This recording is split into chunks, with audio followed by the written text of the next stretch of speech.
Our episodes deal with serious and often distressing incidents. If you feel at any time you need support, please contact your local crisis centre. For suggested phone numbers for confidential support and for a more detailed list of content warnings, please see the show notes for this episode on your app or on our website. At around 10 a.m. on Wednesday, March 26, 1986, 12-year-old Michella Welch and her two younger sisters left their home in Tacoma, Washington, and headed north. Michella and 11-year-old Angela were both on their bicycles, while 9-year-old Nicole was pulled along behind her elder sister wearing roller skates and holding onto a skipping rope they'd tied to Michella's bike. It was a bright, sunny day in the middle of spring break, and Michella was in charge of her younger sisters while their mother was at work. Their destination was Puget Park, a pretty public space with a playground, grassy knolls, and more heavily wooded areas popular with walkers. The 1.2-acre park was less than 2 miles from the Welch sisters' home, and only took them a little over 10 minutes to get to. The three girls played at the park for over an hour before they started to get hungry. They'd made sandwiches at home so they could have a picnic lunch, but had forgotten to pack them. Michella, who was a caring and protective big sister, said she'd cycle back home. Angela and Nicole could keep playing, and she would be back with their lunch very soon. Michella hopped on her bike, leaving Angela and Nicole at the park. The minutes ticked by. The two girls noticed that their sister was taking a long time to come back, longer than they would have expected. By around 12:30 p.m., more than an hour had passed since Michella left. Angela and Nicole needed to go to the toilet and couldn't wait any longer, so they left the park to use a restroom at a nearby business. While there, they also used the phone to call their sister at home. No one picked up. Angela and Nicole headed back to the park, but still saw no sign of their sister. They played for a little while at a nearby cave before returning to the playground at around 2 p.m. There, they noticed something. Michella's bike was back and secured to a rack close by.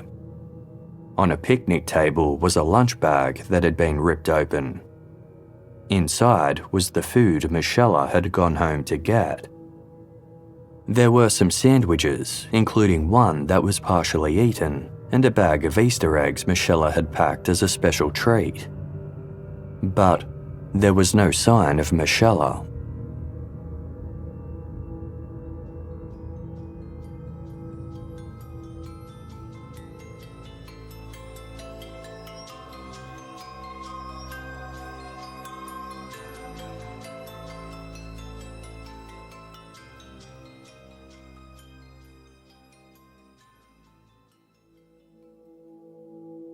Something about the scene didn't look right. Angela and Nicole called out to their big sister using what the Welches had dubbed their family call, a loud, distinctive yelp designed to catch each other's attention. Michella didn't return the call. At that moment, Angela and Nicole knew that something was wrong. They continued looking for their big sister. Their hopes momentarily soared when they heard someone calling their names, but it turned out to be their babysitter who'd arrived to help. They had phoned her earlier when they'd gone to the restroom and explained how Michella wasn't with them. The babysitter helped look for Michella and phoned the girl's mother, Barbara. Barbara was at work when she received the call. She was shocked to learn of Michella's unexplained disappearance. Michella had called Barbara just a few hours earlier when she'd returned home to fetch the girls' lunches. She was asking permission for the three of them to go to Puget Park and then stay there until Michella's piano lesson later that day. Barbara had said no, as Michella's lesson wasn't for another 5 hours, and that seemed too long for her daughters to remain at the park unsupervised. Michella hadn't told her mother that they had already gone to the park, or that Angela and Nicole were still there waiting for her return. Barbara would later surmise that Michella, who was a responsible and thoughtful girl, must not have wanted her to worry. She'd likely assumed that going to the park would have been fine, hence why she'd taken her sisters there first without seeking permission. When Barbara returned home later that day, she found that the house was spotless. It seemed as though Michella had cleaned it before returning to the park, perhaps as a way to soften any anger Barbara might have felt if she'd discovered what her daughters had been up to. Terrified, Barbara rushed to Puget Park and called the police. Initially, they told her she had to wait 24 hours before reporting her daughter missing, but Barbara was adamant that she needed their help immediately. By 3:10 p.m., police officers had descended on Puget Park, along with family and friends of the Welches. Over the following hours, police searched the park extensively, accompanied by 8 canine officers. Dusk arrived and darkness fell, and still the search continued.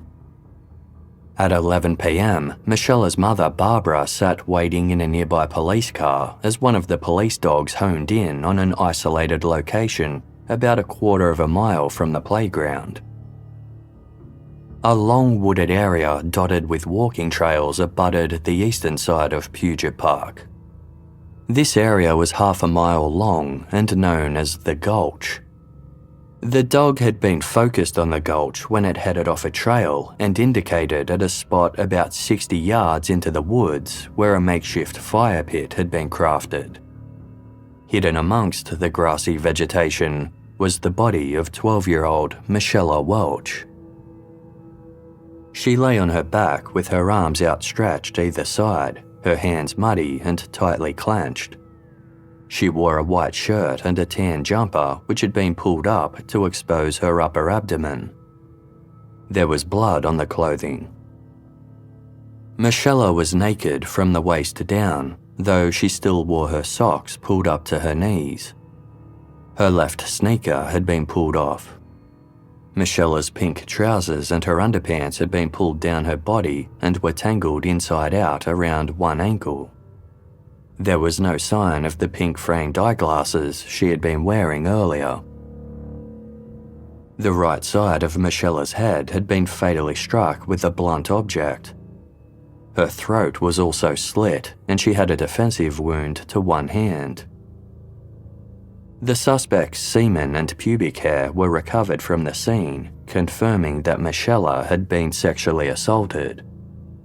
As police lifted her body, they found a folding pocket knife with a sheath under her right leg. A small length of cord was discovered hanging from a nearby branch. Michella's coat had also been draped from a bush. It was covered in blood, indicating the killer removed it after the murder. When Barbara Leonard was informed that Michella's body had been found, she went into a state of shock and had to be taken to the hospital. Without the police saying anything else, she knew that her daughter had been murdered. As she recalled years later in an interview with the television program Dateline, quote, "You know when you say found a body, it's not a person. It's terrible." Investigators suspected that Michella had become worried after returning to Puget Park to find her sisters gone.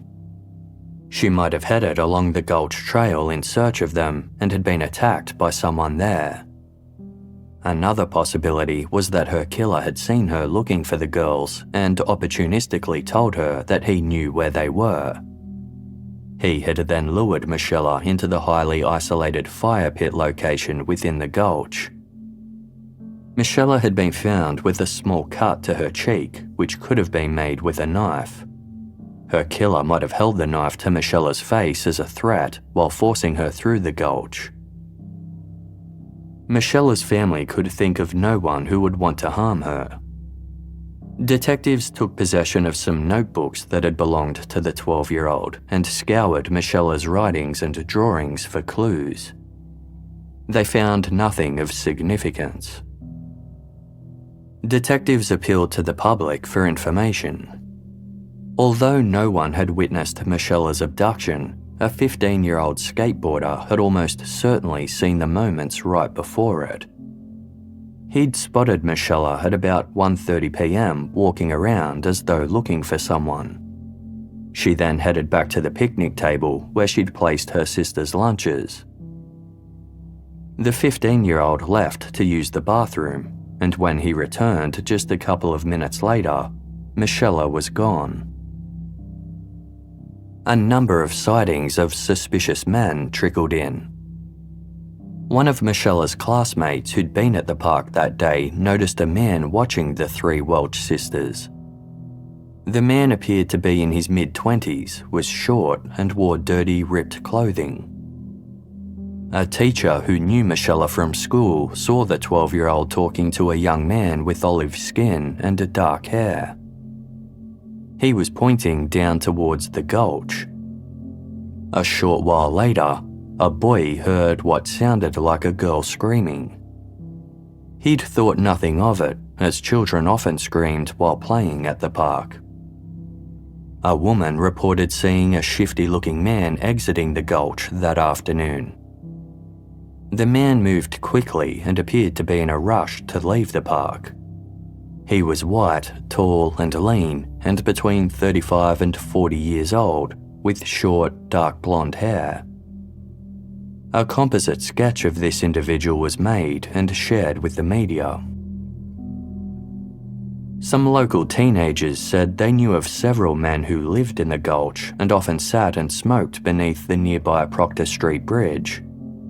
On one occasion, one of the men had chased a teen while brandishing an air pistol.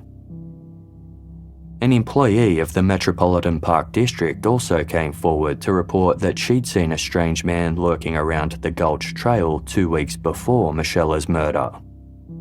The man had been walking along the trail, but each time he saw the employee, he ducked away into the heavy brush that grew next to the path.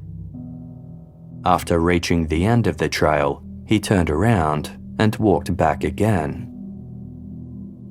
Another composite sketch was made from this sighting, depicting a white man in his 30s or 40s with dark hair parted to the right and a bushy mustache. In the weeks that followed, investigators received numerous calls and reports from people who recognized the suspect sketches. One tip-off came from a jogger who said he had seen the suspect hanging around another Tacoma park called Point Defiance Park, located about 3.5 miles northwest of Puget Park. Police interrogated every known sex offender who lived in the area, but all were eliminated from the investigation. The brutal killing had terrified Tacoma residents. Some members of the public began calling for lighting to be installed in Puget Park, along with a fence to separate the gulch from the rest of the space. A community group called Friends of Tacoma Parks also launched a watch program at Puget Park to improve public safety.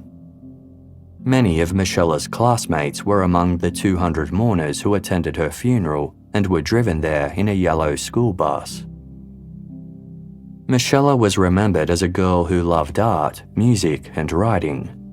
She was a quieter child who was almost always seen reading a book. Michella's aunt told those assembled, "She lived in her stories and drawings. Now she'll live on in the dreams of magic and light."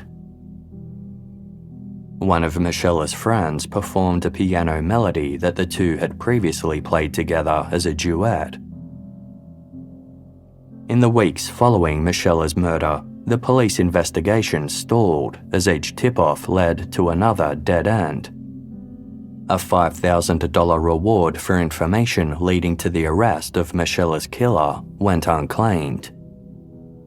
Weeks turned to months, and the case began to go cold.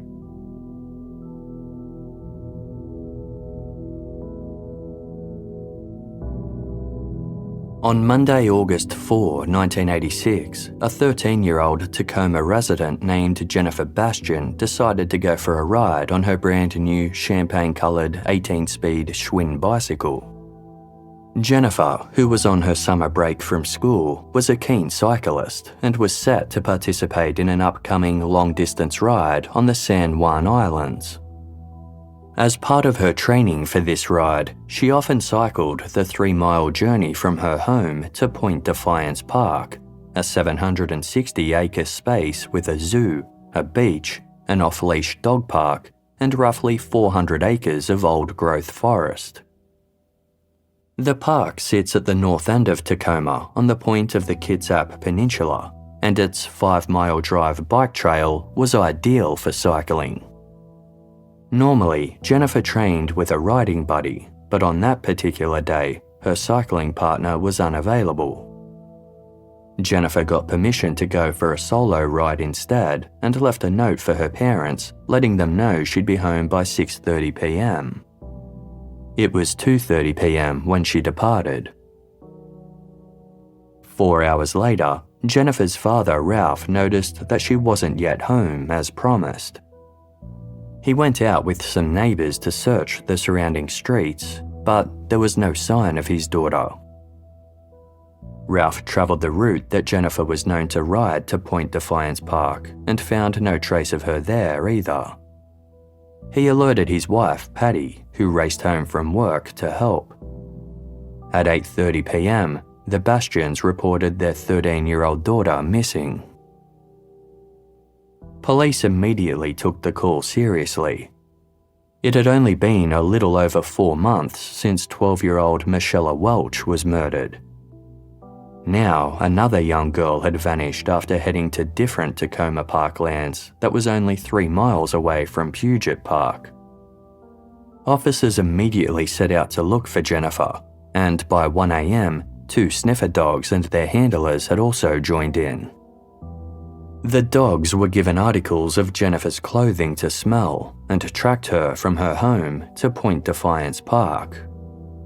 They continued to pick up her scent on the park's 5-mile drive trail, but didn't find Jennifer.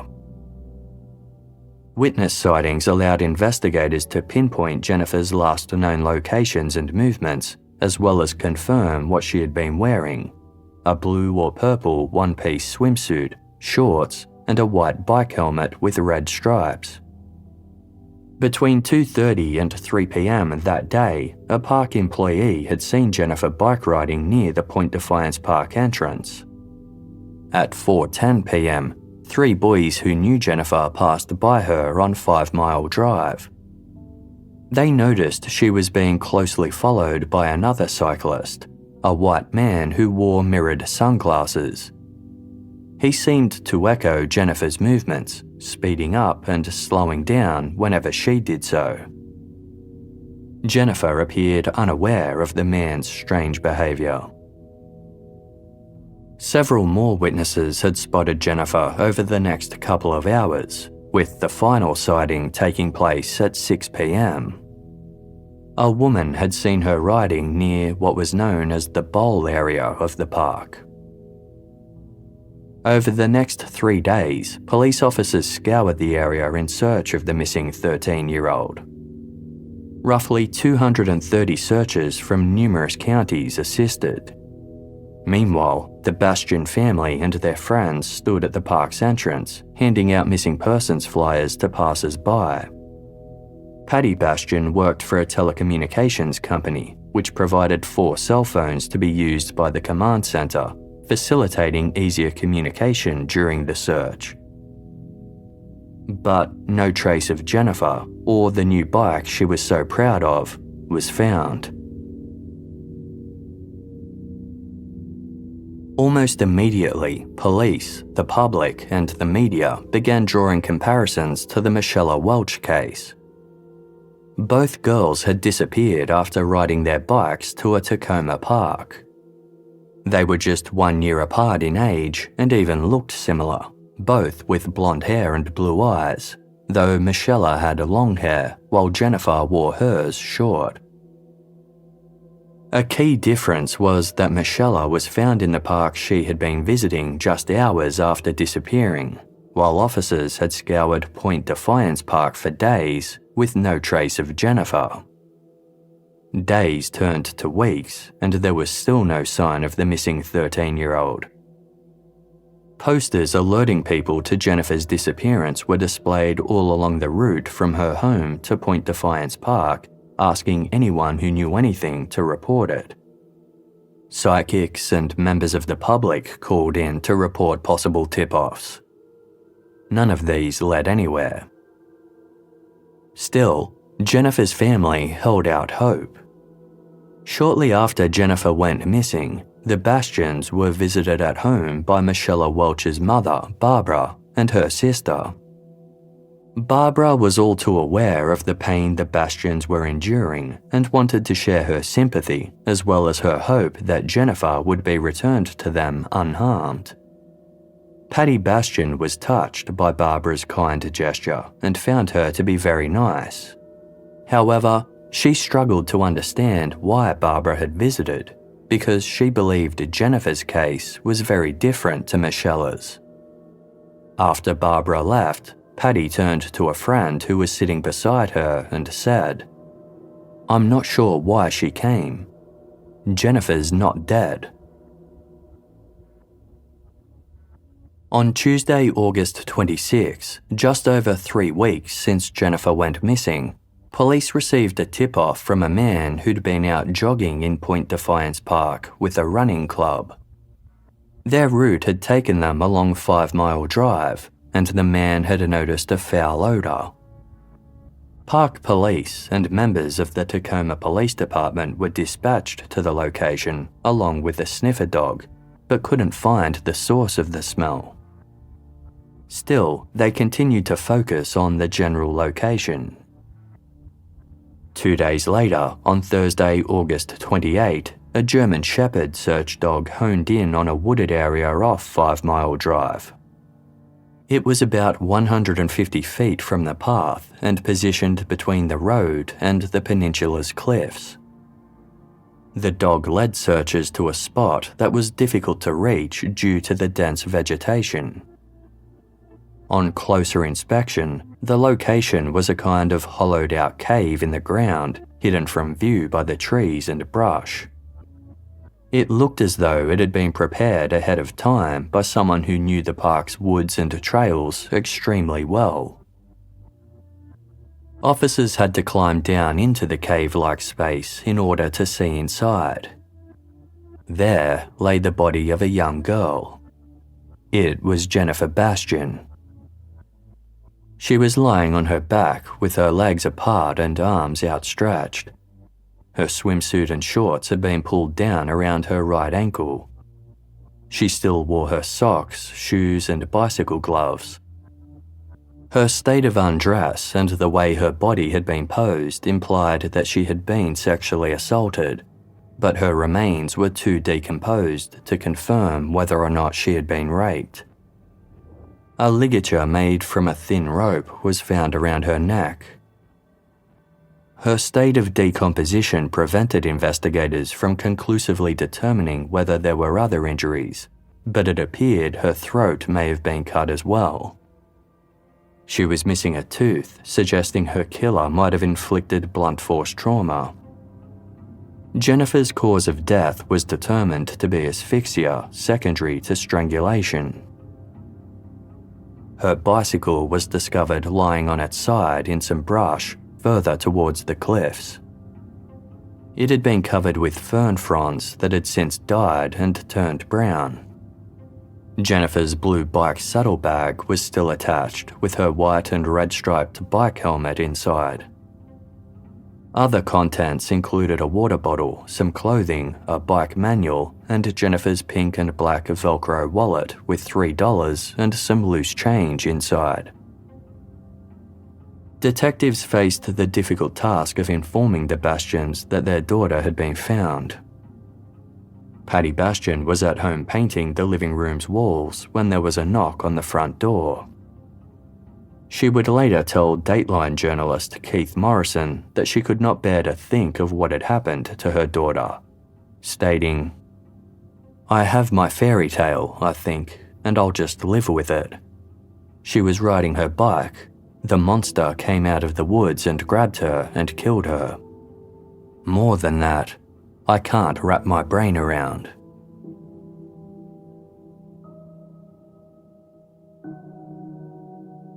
Right away, the public began to speculate that Michella Welch and Jennifer Bastian had been killed by the same man. Child abductions and murders were rare in Tacoma, and now there had been two under disturbingly similar circumstances within mere months of each other.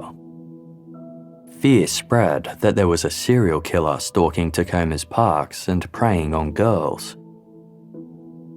When asked whether this was the case, law enforcement officers were cagey, merely stating that at this point in time, they had no physical evidence linking the two cases.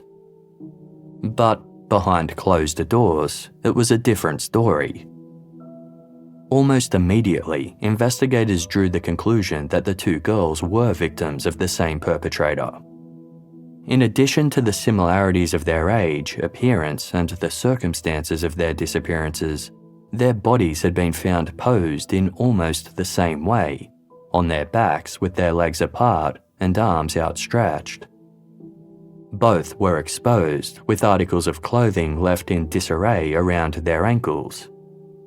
Their remains had been hidden in wooded, isolated areas. Jennifer had a rope ligature around her neck, while a cord was found, though not used, at Michella's scene. Michella had definitely had her neck cut, and it was possible Jennifer had as well. Initially, it was wondered whether the two murders could have been committed by an as-yet unidentified serial killer who'd been dubbed the Green River Killer.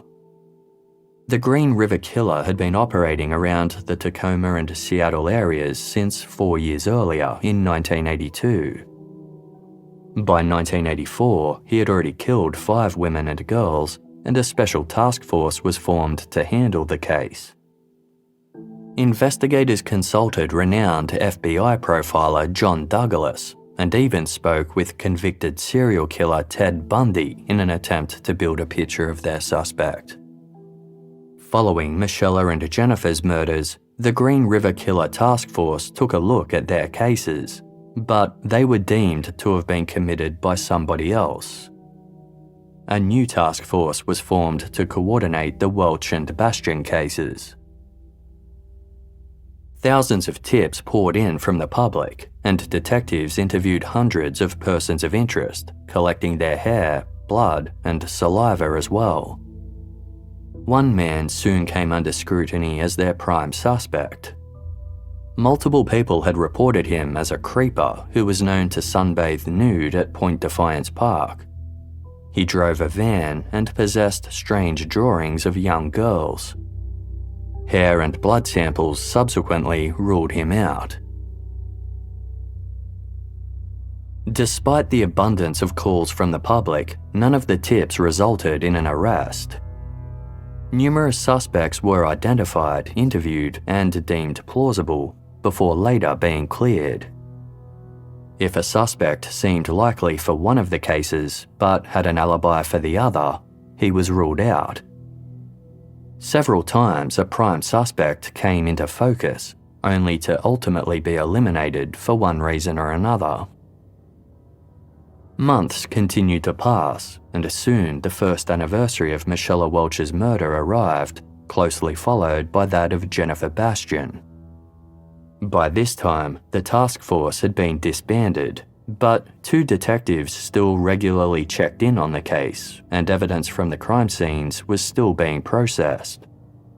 When speaking to the media, law enforcement spokespeople were adamant that the investigation was still very much active and ongoing. In 1989, 3 years after the murders, investigators sent the semen sample from Michella's murder to a private laboratory in California for testing.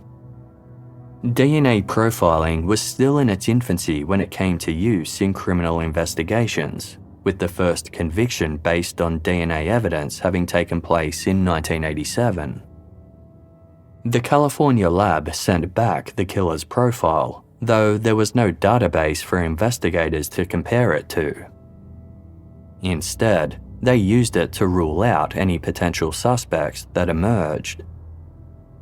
By the mid-noughties, a more sophisticated DNA profile of the killer was created. By this time, there were state and federal databases that detectives could check the profile against. Yet, they couldn't find a match. Whoever the killer was, he seemingly didn't have a serious criminal history.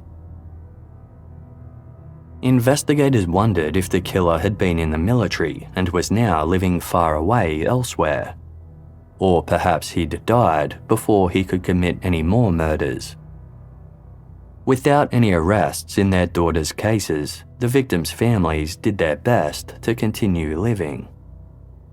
Michella's mother, Barbara, took solace in her Christian faith and a staunch belief that she would one day be reunited with her daughter. Jennifer's mother, Patty, likewise found comfort in religion and began coordinating a child safety fair that was held in Tacoma every year.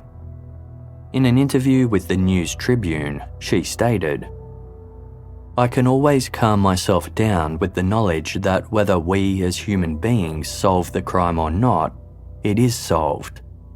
And whether justice happens in the criminal courts or the heavenly courts, it doesn't matter.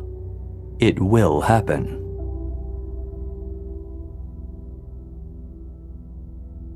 In the summer of 1986, 11-year-old Lindsay Wade had her innocence shattered by the murders of Michella Welch and Jennifer Bastian. Prior to learning about the two crimes, she'd been a carefree child, growing up in Tacoma oblivious to the dangers that might exist. After she found out what had happened to Michella and Jennifer, Lindsay became scared, like much of the broader community.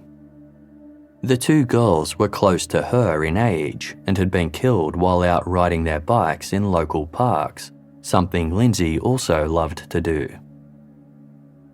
All over Tacoma, everyone was asking how such a thing could have happened and who was responsible. Alarmist headlines and news stories added to Lindsay's fear, and she no longer felt safe playing in the woods as she had before. This newfound fear persisted over the following years. As a junior high student, Lindsay sometimes had to walk past a wooded gulch on her way to school, and doing so always made her heart race. She couldn't help imagining a dangerous predator lurking nearby, waiting to snatch her. Looking back as an adult, it would later seem to Lindsay as though her entire childhood and adolescence was coloured by the two unsolved murders that devastated Tacoma in 1986. During high school, Lindsay developed an interest in criminal investigations after reading author Erin Munro's book about serial killer Ted Bundy, who was also from Tacoma. After graduating, Lindsay ultimately decided that she wanted to become a police officer and then a detective. She achieved both ambitions by 2003 when she was promoted to the role of detective at the Tacoma Police Department. The now detective Lindsay Wade spent time investigating auto thefts and was then assigned to the sex crimes department. In 2008, she was transferred to the homicide squad. In 2009, Detective Wade had her first child and took 5 months off for maternity leave. That same year, Tacoma Police Department established a cold case unit, which would be dedicated to investigating old, unsolved cases. They had more than 250 unsolved homicides and missing persons cases on their books, But the inspiration for the unit's formation was the 1986 murders of Michella Welch and Jennifer Bastian. 23 years had passed since the two young girls were murdered, and both cases still remained unsolved, due in part to the police department not having the resources to dedicate to older cases. With a dedicated unit, detectives could finally take a closer look at the case files. When Detective Lindsay Wade returned from maternity leave, she began reviewing a number of the cold cases alongside the head of the unit, Detective Jean Miller. One of the cases Detective Wade began poring over was that of Jennifer Bastian and Michella Welch. The crimes that had haunted her since she was a little girl were even more disturbing up close and with access to all of the details. Over the next few years, Detective Wade returned to the case whenever she had the time. Motivated by the memory of the fear she had felt as a child and the desire to help get justice for the girls, she painstakingly combed through the case file. In 2013, Detective Wade met Jennifer Bastian's parents for the first time during a visit to their home with Detective Miller. As the two investigators were leaving, Jennifer's father, Ralph, begged them to solve the case, adding that he didn't have much time left. He had been 59 when his daughter was murdered, and was now 86 years old. He desperately wanted to see justice for Jennifer before he died. Seeking additional expert opinions, the detectives took the case to the National Center for Missing and Exploited Children in Virginia. There, they spoke about the case with a panel of 20 experts, including current and former FBI agents, consultants specializing in crimes against children, and 2 forensic scientists. This trip helped to galvanize the 2 detectives, and they came up with some new ideas as to where they could take the investigation.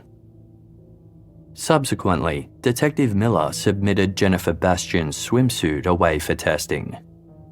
The swimsuit had been worn by Jennifer on the day of her murder and was found around her ankle at the crime scene. Over the ensuing 2.5 decades, it was preserved in evidence. DNA testing had advanced in leaps and bounds since then, and the detectives hoped that forensic scientists might be able to obtain a DNA profile for Jennifer from the swimsuit. This profile would then be used as a reference sample. In November 2013, the detectives received a phone call from a scientist at the laboratory. He asked whether they were also interested in a profile for the male DNA found in Jennifer's swimsuit. He explained that recovered in the crotch of the swimsuit was a semen sample, which had been tested and was found to belong to one man. The detectives were shocked. This evidence had been completely missed by the case's original investigators. Perhaps because the swimsuit had been removed from Jennifer's body, they had assumed the perpetrator's DNA wouldn't be on it. There was another shock to follow. Since the early 1990s, investigators had had a DNA profile for the killer of Michella Welch and Jennifer Bastian. This had been built from semen recovered from Michella Welch's remains. When the new sample from Jennifer's swimsuit was compared to that taken from Michella's crime scene, investigators were stunned to find that it wasn't a match. They weren't looking for one killer, they were looking for 2. This revelation totally upended the investigation. Almost from the start, detectives had believed the cases must have been connected. Stranger abductions, assaults, and murders were rare, and Tacoma was seen as a safe, upper-middle-class city. The similarities between the 2 crimes were overwhelming, right down to the victim profiles, the manner of the attacks, and the locations they had taken place in. What were the odds that the two girls had been killed by two different men within just 4 months of each other?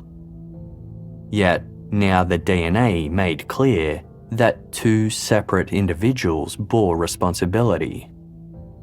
Perhaps Jennifer's murder had been a copycat crime, with Michella's providing the inspiration, but that was as far as the connection went.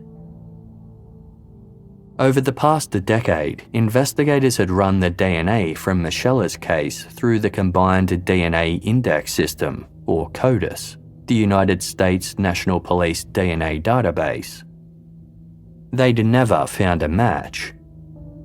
Now, they checked the profile from Jennifer's killer. It wasn't a match to anyone in the CODIS system either. That meant neither killer had a criminal record. Detectives had also used the DNA from Michella's case to eliminate more than 100 possible suspects from both cases. Now, it was possible that those individuals could still be suspects in Jennifer's murder. Similarly, other persons of interest had been ruled out because they'd been incarcerated or had alibis for one of the murders. The fact investigators were now looking for two killers would mean those individuals would need to be looked at again. Detective Jean Miller began compiling a list of suspects who hadn't been eliminated via DNA. The goal was now to obtain voluntary samples from them so they could be checked against the evidence. Roughly 24 individuals willingly provided their DNA to detectives and were gradually ruled out as suspects. Detective Lindsay Wade trawled through the police department's old records, searching for any cases with similarities to Jennifer Bastian's. Any time she came across the name of a suspect or person of interest, she would look them up and run a background check. When they couldn't be eliminated through DNA in CODIS, she would often add them to the list for voluntary sample collection. This work was slow. In January of 2015, Detective Miller retired and Detective Wade replaced him as the lead investigator. Months later, Detective Wade utilised the innovative technique of phenotyping to gain a clearer picture of her suspects. Phenotyping involves identifying a person's physical characteristics based on the DNA. The results indicated that Jennifer's murderer was white with light eyes and blonde or red hair. Michella's killer was predominantly of European heritage, but had 9% Native American ancestry. He had fair skin, a round face, brown or hazel eyes, and brown hair. Composite sketches of both men were created and shared with the public. That same year, Detective Wade learnt of a cutting-edge technique that might help in the case. Investigators were now using Y chromosome DNA to hone in on potential suspects. As Y chromosome DNA is passed down from father to son, men who share the same YSTR DNA profile typically have the same surname. The exceptions are when a son has been given his mother's last name, is adopted, or is unaware of his true biological father's identity. Some genealogists involved in forensic investigations were now using YSTR DNA profiles to come up with possible surnames for male suspects. Detective Wade wasn't sure about this new technique, but figured it was worth a shot. She reached out to Dr. Colleen Fitzpatrick, a genealogist who had founded a forensic genealogy organisation called Identifiers International.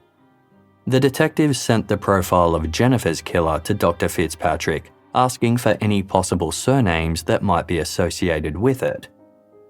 3 names were sent back: Smith, Holbrook, and Washburn. Wondering if anyone with those names might be mentioned in the case file, Detective Wade scoured it for the name Holbrook, but found nothing. Given how common Smith was as a surname, the detective didn't think she'd have any luck there. She turned her attention to the final name on the list, Washburn. One result came back. In May 1986, several months before Jennifer was murdered, a man named Robert Washburn called the police with a tip-off for the Michella Welch case. He said that he'd seen the suspect sketch of Michella's killer and realised that he'd recognised it. Washburn said he'd been out jogging when he saw a man who resembled the sketch loitering in a park. But he hadn't seen the man in Puget Park, where Michella was killed.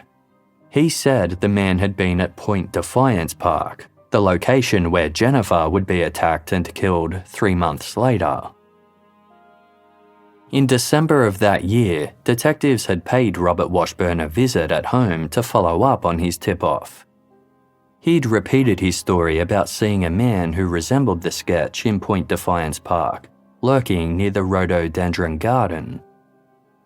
Washburn explained that he jogged in the park up to twice a day, always along the trails off 5 Mile Drive. He had lost his job, so had plenty of time to do so. He'd added that he'd been in the park after Jennifer Bastian went missing and saw police searching. He'd also noticed a foul smell emanating from 5 Mile Drive in the subsequent weeks, but hadn't known what it was. The 1986 detectives had found nothing suspicious in Robert Washburn's conduct or demeanour. They noted his name in the case file and left it at that. Detective Lindsay Wade was somewhat dubious about the YSTR surname selection, but she added Robert Washburn to her list of persons of interest to be approached for a voluntary DNA sample. She'd been painstakingly creating a record of every male mentioned in Jennifer's case file, along with whether or not their DNA was on file. There were more than 2,300 names on the list. It was ordered from most to least suspicious, and individuals were only eliminated from the list if their DNA failed to match or if they'd been incarcerated at the time of the murder. Detective Wade was assisted by a special agent from the FBI, and together they were able to track down and obtain DNA samples from a number of suspects. After a few months, Detective Wade's department had chased down 121 suspect samples from Washington to be tested. The FBI focused on interstate persons of interest, tracking down an additional 40 samples. Testing all of these took a long time. During 2017, Detective Wade submitted more than 100 to be tested. None were a match. A second batch was also submitted with no positive results. In January 2018, Detective Wade sent a final batch of 18 samples away for testing. Given so many promising suspects had already been ruled out after having their DNA tested, her hopes were low. Several months later, in April, Detective Wade retired from the Tacoma Police Department. She'd been there for 14 years, and the job had left her burnt out. Less than 1 month after her last day, Lindsay Wade was at home when she received a phone call from the detective who had taken over her role. After she answered, he immediately asked if she was sitting down, then stated, "There's a match on Jennifer Bastian." In shock and unable to speak, it took Lindsay a minute before she asked for the man's name. "Robert Washburn," the detective replied.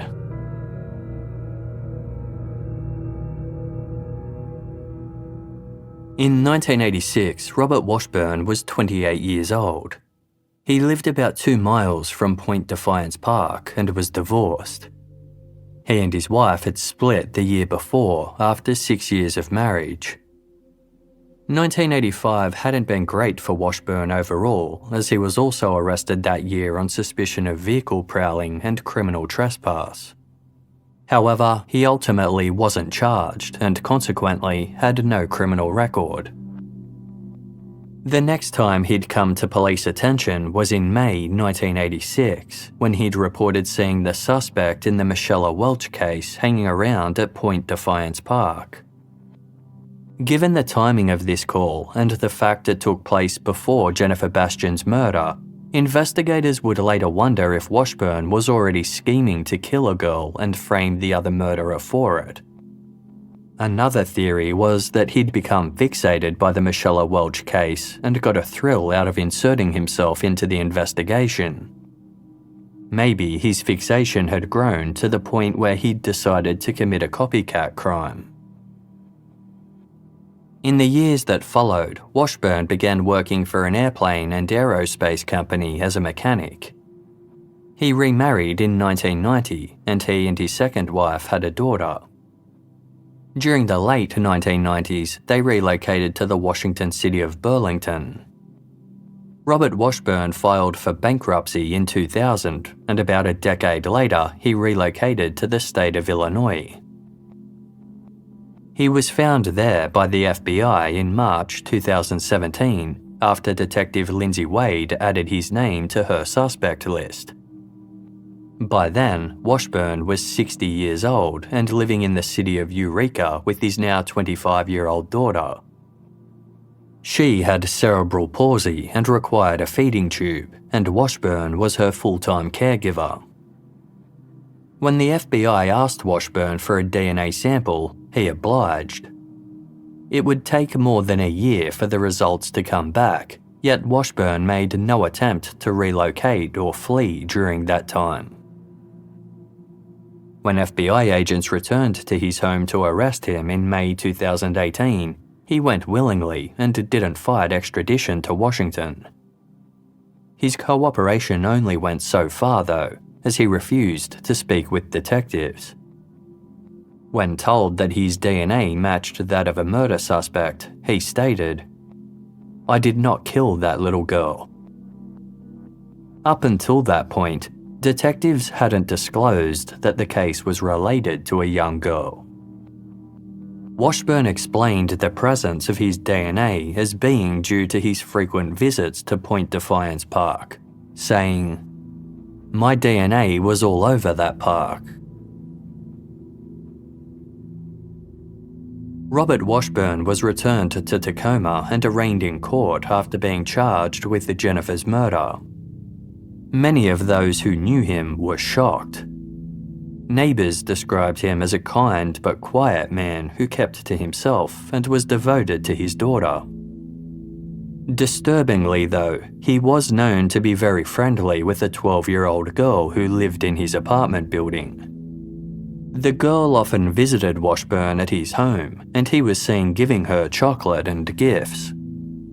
This girl was later interviewed and said Washburn had never abused her, but he had taken photos of her doing gymnastics. Robert Washburn's computer and technological devices were seized. Child sexual abuse material was recovered from these, and it was revealed that Washburn had also kept tabs on unsolved murders and missing persons cases in the state of Washington.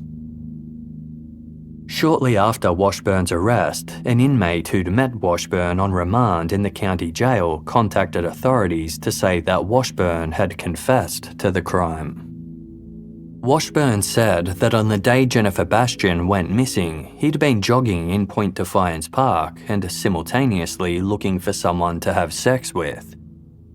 He said he did this often, describing himself as a, quote, "sick kinky fuck." Washburn told the inmate that while hanging around 5 Mile Drive, he'd found Jennifer's abandoned bike and hid it in the bushes. Later that night, he saw on the news that the bike had belonged to a missing girl named Jennifer Bastian. Washburn said that he'd subsequently gone back to where he'd hidden the bike and wiped it down.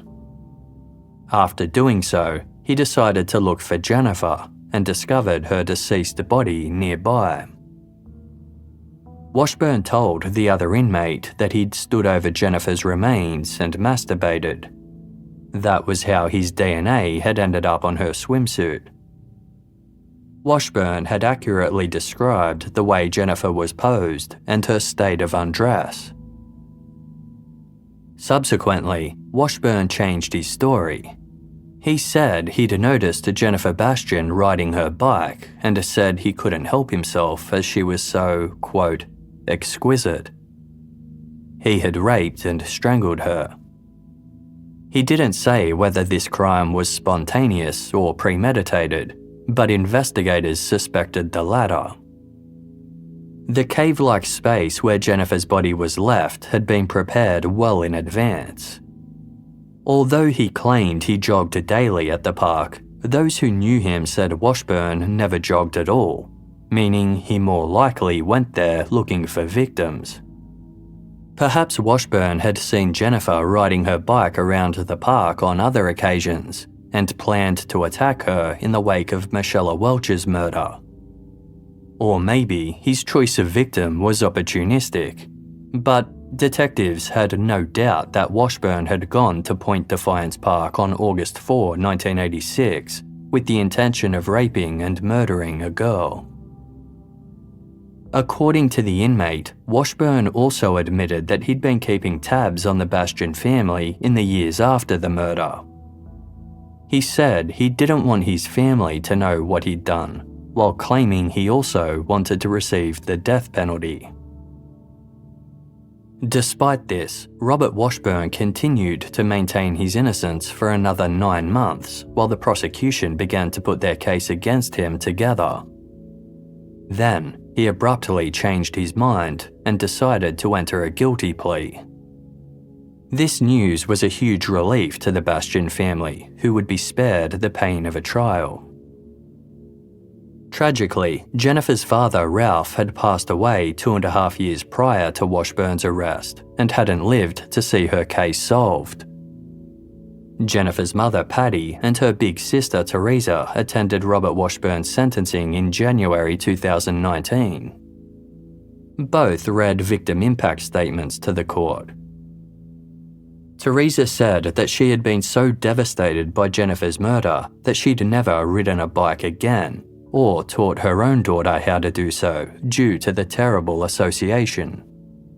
Addressing Washburn directly, she stated, "You made me an only child."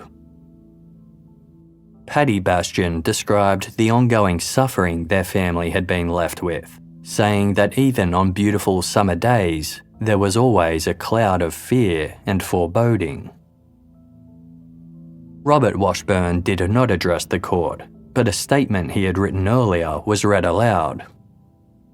Despite the presence of his semen at the crime scene and Jennifer's state of undress, he maintained that he hadn't sexually assaulted her.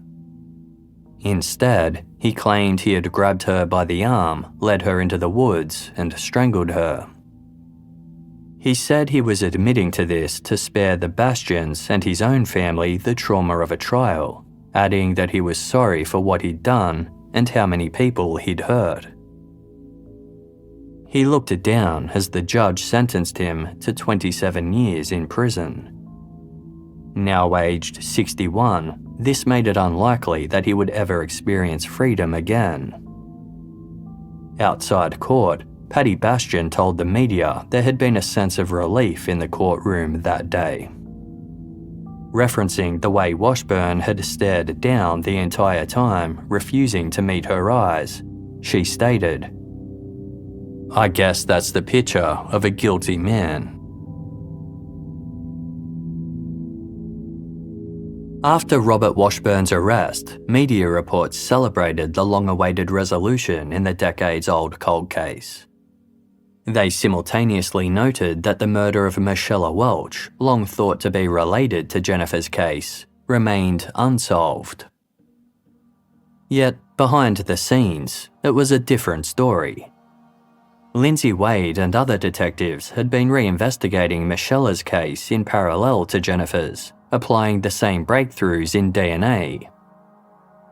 In 2017, Detective Wade sent the suspect's DNA from Michella's body to genealogy consultant Dr. Barbara Ray Venter. Genetic genealogy was starting to be used as a way to solve cold cases, with the genealogists examining online family trees to identify unknown suspects whose DNA hadn't been uploaded to police databases.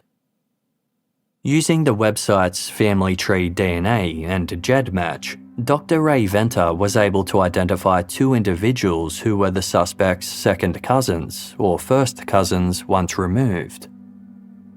She requested the assistance of DNA technology company Parabon Nanolabs in studying the genealogy. The company's genetic genealogy unit had made a name for itself by solving a number of cold cases. Headed by renowned genealogist C.C. Moore, the unit employed 4 genealogists in total who examined online family trees to identify unknown suspects. The DNA from Michella's case was sent to Parabon Nanolabs in May 2018. The Parabon team quickly calculated that the suspect was mostly white, with 9% Native American heritage. They also identified the same 2 cousins as Dr. Ray Venter. The cousins were not directly related to each other, meaning they were related to the unknown suspect on different branches of the same family tree. When C.C. Moore examined the built-out family trees of the suspect's 2 cousins, she noticed that one of them, known as Clyde S., had 2 first cousins who looked interesting. They were brothers with ties to Tacoma, who both shared the surname Hartman.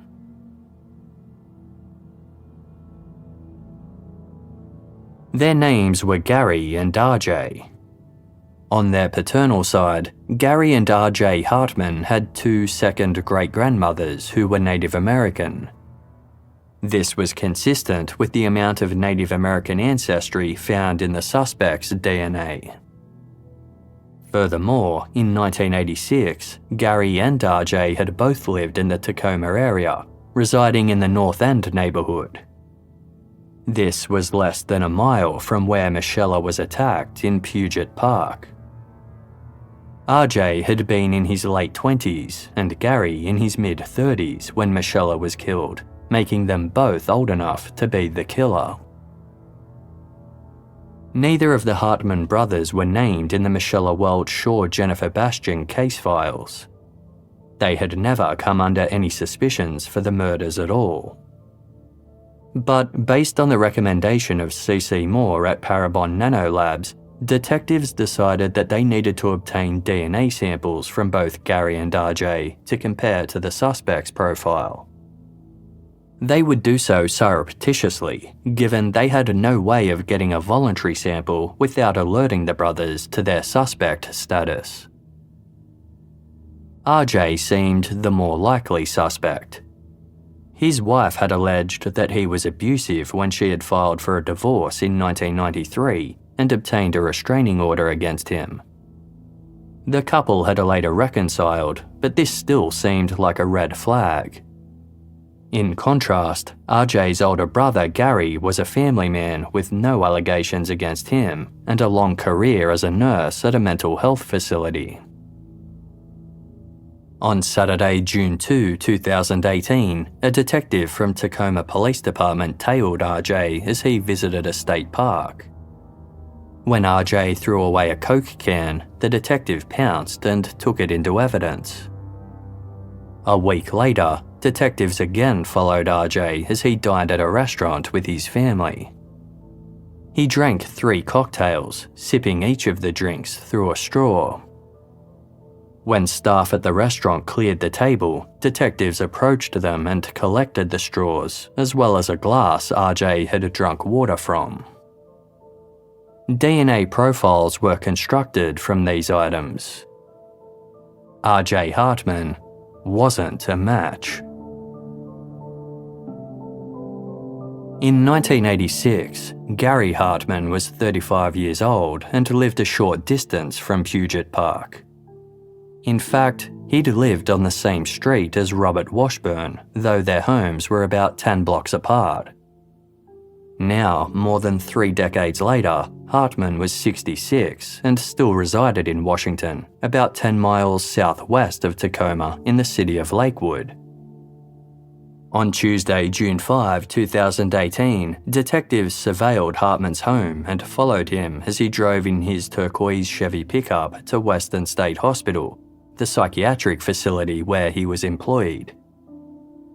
Hartman went inside the hospital before soon returning to the parking lot with a female colleague. The pair got into a work vehicle and made their way to a nearby McDonald's restaurant. Once again, the detectives followed. Hartman and his colleague went inside the McDonald's and sat down at a table after ordering some breakfast. 2 detectives did the same, choosing a table about 10 feet from Hartman. They watched as Hartman drank his coffee, which he'd poured into a mug he'd brought with him. As Hartman ate his breakfast, he used a brown paper napkin to wipe his mouth several times.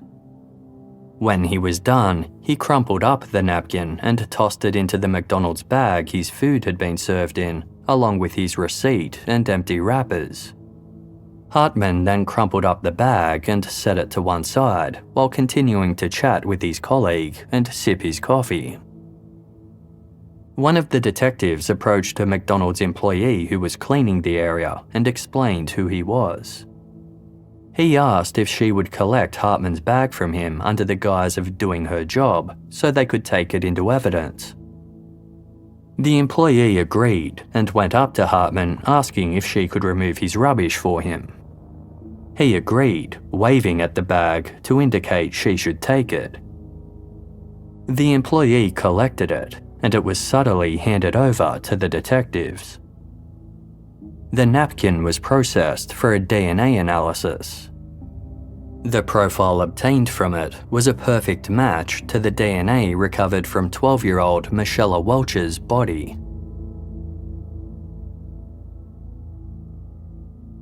2 weeks later, at 5:30 a.m. on Wednesday, June 20, police officers arrived at Hartman's home and waited quietly for him to leave. He emerged 5 hours later at 10:30 and drove away in an SUV. He was followed by his adult daughter in another car. Officers pursued the father and daughter, and when Hartman braked at a stop sign, they pulled in alongside and in front of him. A detective approached Hartman's window, which Hartman rolled down. "You're under arrest. Turn off the car and step out," the detective said. Hartman did as he was told, asking why he was being arrested as he was handcuffed. He was informed that he would be told the reason later. Hartman was subsequently charged with the rape and murder of Michella Welch. Officers accompanied Hartman's daughter home and executed a search of the property. This was no easy task, as the house was in poor condition. Detectives would describe it as a near-hoarder house, with cardboard boxes full of various items stacked from floor to ceiling in multiple rooms. Heavy layers of dust covered the furniture. There were dog feces on the kitchen floor and a neglected pet dog found outside. Officers were looking for any evidence relating to Michella's murder. They recovered multiple folding knives, 2 handguns, and lots of ammunition. They had been hoping to find Michella's pink eyeglasses, which weren't found with her body. Unfortunately, the glasses were never recovered. Gary Hartman denied killing Michella Welch and said he wanted to speak with an attorney when he was told what he was being charged with. Buccal swabs taken by detectives confirmed that he was a match to the killer. Prior to becoming a mental health technician in 1992, Gary Hartman had been in the Navy and then had a series of menial jobs. He seemed to find his niche in mental health care, later getting a job as a registered nurse in 1998. He had been married 4 different times to 3 different women. He was divorced twice and married to his second wife at the time of Michella's murder. Hartman's marriages with his first two wives broke down due to his infidelity. He wed his third wife in 1996, and they were still together at the time of his arrest. The couple had two adopted daughters. Hartman's family said he was a functioning alcoholic, but his attorney claimed he had found sobriety in 1989 at the age of 38. RJ Hartman told police his older brother had been abusive when RJ was a child, hitting him with a baseball bat, choking him to the point of unconsciousness, and tying RJ up in the garage when Hartman was supposed to be babysitting. RJ also accused his brother of raping him and said he'd tortured and killed animals. According to RJ, Hartman loathed women, a result of his hatred for his mother. She suffered from alcoholism and was an abusive parent. RJ claimed that when his mother had female friends over and they passed out from drinking, Hartman would rape them. RJ said that Hartman had long been fascinated by little girls. He'd made inappropriate remarks about RJ's daughter when she was 8 years old. It would turn out that 1 year after Michella's murder, Gary Hartman was arrested for public indecency after he exposed himself to a young girl at a store. He was arrested for this crime, but for some reason was never convicted and had no criminal record. However, he was ordered to see a psychiatrist. In a disturbing twist of fate, it would turn out that RJ's daughter had been school friends with Jennifer Bastian. Gary Hartman had been fascinated by Jennifer's case and frequently spoke of it to his family. He claimed he was friends with a detective working on the case, and so he knew things about it that others didn't. He never spoke of Michella Welch's murder. But RJ had often considered reporting his brother as a suspect for the murders of the two girls. The crimes seemed like something he was capable of. RJ couldn't remember exactly when, but around the time of Michella's murder, Hartman had shown up panicking on his front door in the middle of the night. He asked RJ to tell anyone who asked that he'd been there all night, claiming he'd been cheating on his wife and didn't want to get caught.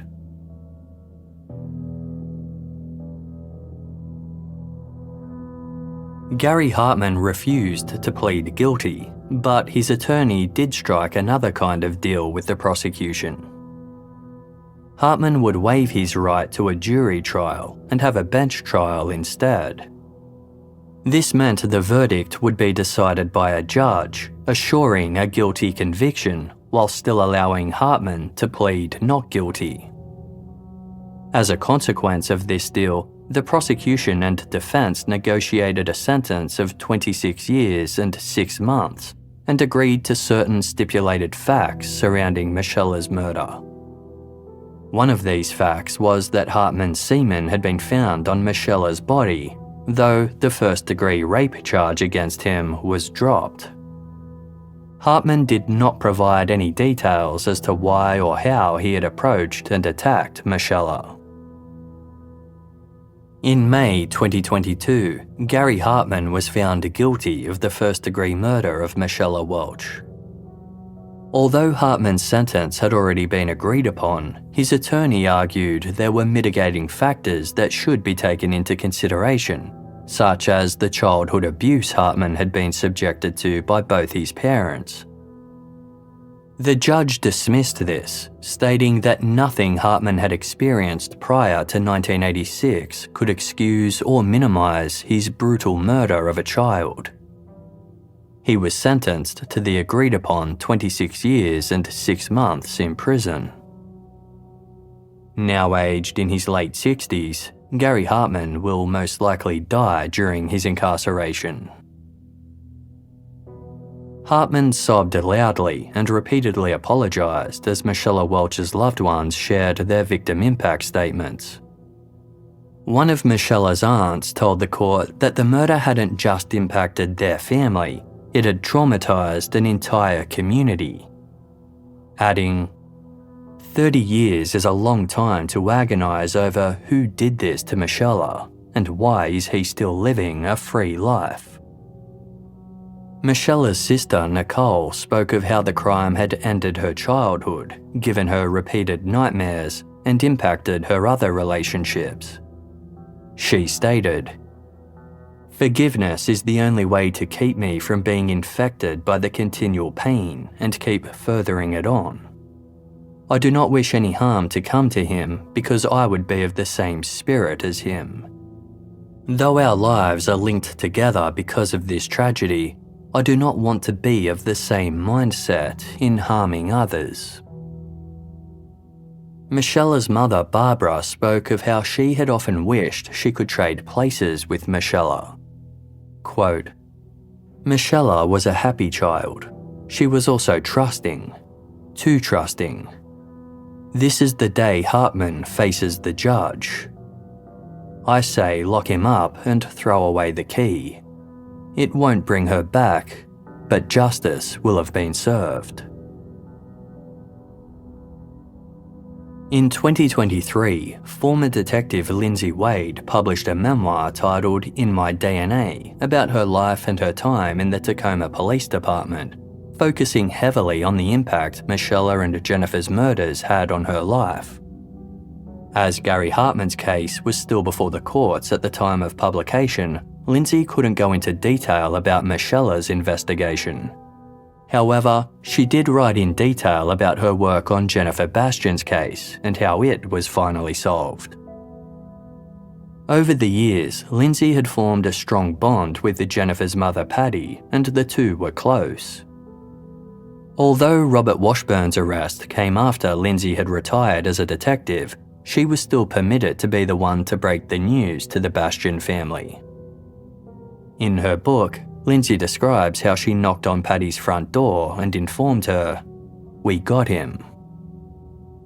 The two women hugged and cried as the news they had waited so long for began to sink in.